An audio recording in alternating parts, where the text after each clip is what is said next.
Here's the thing with the Carmelo Anthony case. I don't think that most Black people are saying this young man should not have any consequences, or that's exactly what we said. Do a certain amount of time, or pay his debts to society for what he did. I really don't think most Black people are saying that or trying to suggest that. Especially to teach our young Black boys, because we have definitely seen this in our community, where the slightest of things has touched off something that can't be reversed.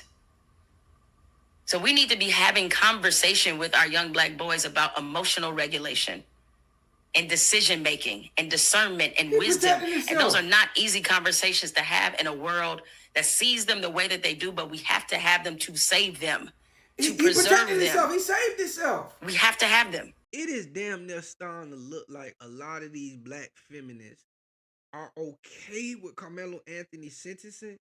They just think it was too harsh.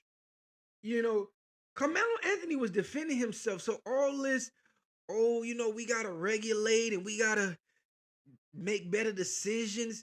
You damn near saying what these YT supremacists are saying, that he should have just walked away. Walked away? He was defending himself. He wasn't bothering nobody. They came over to the tent and told him he couldn't be there. We might not even be having a Carmelo Anthony discussion if he didn't defend himself. Who knows what would have happened to that boy? You seen what just happened with the Rick Child thing? So, a lot of these Black feminists, let's just keep it real. They have very anti-Black male stances. Both these women, I have seen some of their videos, especially Jemele Hill, very anti-Black male. So, I can see them not being able to sympathize with a young Black male defending himself from a violent threat. But no, Carmelo Anthony, he defended himself. And yes, most Black people feel that way. Here's the thing with the Carmelo Anthony case. I don't think that most Black people are... Brother, you have to understand, Black feminists and white supremacists have the same framework. They hate Black patriarchs. Look at Bell Hooks' positioning of George Jackson and how she described his resistance to white supremacy. Like this George Jackson, the Field Marshal of the Black Panther Party, that he was basically pledging allegiance to white supremacy because he was engaging in violence. Mind you, this is a position that not even the federal government held, right? Because the federal government deemed the Black Panthers like the greatest threat to national security, right? When they're deeming possible messiahs, right? These Black patriarchs, it's these types of men that they're concerned of. And it's these types of men that Bell Hooks is saying that you should not strive to be like, because violence is bad.